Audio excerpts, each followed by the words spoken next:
snap, kick.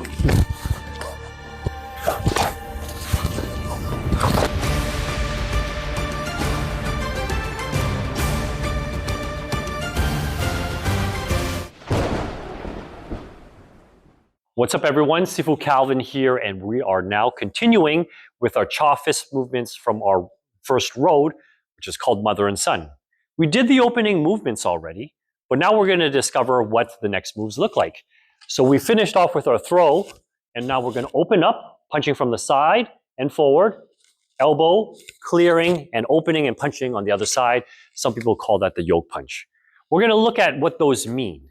Namely, striking and blocking at the same time. We're going to look at the elbow as a strike, elbow as clearing a wrist grab, a lapel grab, as well as a neck snap down and redirection of their head and neck. We're going to look at this in several different ways, whether it be open hand, as well as with an edged weapon, and we're going to use those in different combinations. Over here, I have my partner here, William. The first thing he's going to do, he's going to throw a hook punch towards my ear, just like that. And number one, I can go one, I can open up to block and to strike at the same time. So you could do the same thing, one, hook punch, bam, here. What I could do is take this and clear and punch to the side. I could also take the same thing, when he punches, boom, I can clear, take that first shot and follow through with an elbow for striking. But I can also go through three, boom, from here, I can take this, pull that down for neck snap, turn that around, and then follow through with a strike. So you could see that motion with the interception, clearing of the arm, throwing with an elbow, or with a neck snap into clearing and turning them around so they can't see you and counter so easily. The next technique we're going to look at is if he tries to block and grab my wrist when I throw that counter punch, okay? So same thing, you can throw the hook punch, bam, and when I punch this, you're going to grab that wrist here. Grabbing that wrist here, I can throw this elbow, drop that down, and then boom, counter on the other side. Okay, so there's a lot of different variations in terms of how you can use elbow and throwing to the yoke punch onto the other side. Over here, we could look at it another way where William's got a lapel grab onto my shirt, and he's taking that hand, he's throwing a punch towards my face, bam, just like that. So I can't really escape. So if he throws that punch over here, boom, here, I can block that punch and I can drop that clear to the other side. See, now he's kind of locked up a little bit. Bam, I could follow through into the body shot that way as well. So let's demonstrate that on the other side.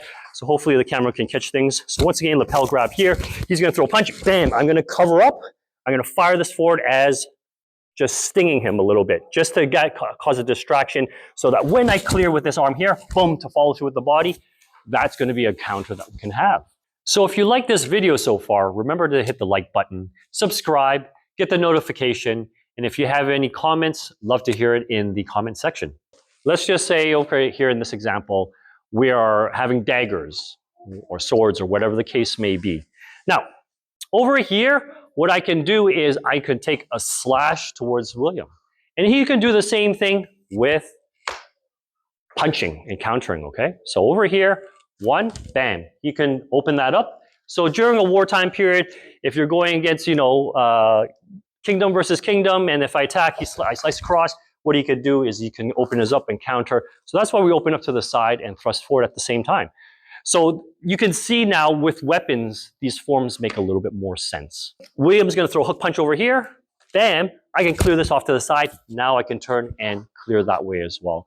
So you can counter with drawing and clearing with the elbow first and all that fancy other movements. Same thing, once again, punch, boom, I can strike, cause an elbow, now I could do a snap down, turn that around, now I could stab from the back. So you could see these applications, they could be used in different scenarios based on, the circumstances. So you could look at war periods or even just bare hands between civilians as well.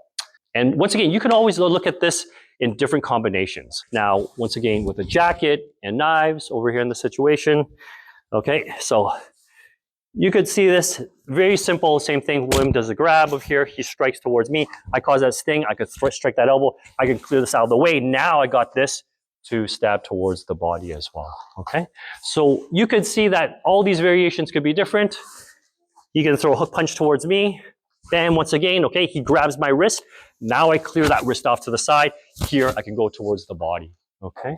So once again, you can always break each technique down and apply it in this unique way and do it in different combination with the follow-up techniques. So part two of this movement we already had before: opening and punching, elbow, clearing and punching. We're going to look this as a sort of a continuation in our Ta-Kun form, Chofis number 1 on what this looks like. So over here, I'm going to throw a right hook. William's going to stop the punch and strike and stop my body at the same time, hopefully intercepting this arm so it's not going to cause any trouble for him, so he has a slight control there. What he's going to do is he's going to grab onto my lapel, snap that down. He causes pressure on this foot. He's going to pull his arm back towards his hip and sweep my foot. So it's like a snap kick, spring kick. You could use that as like sort of a tripping motion, but if William decided that it's going to be a lot funnier, here, bam, 1, 2, he snaps me down, groin kick towards me, bam, afterwards. You could always see this as a striking point of view. Let's just say I escaped out of that one.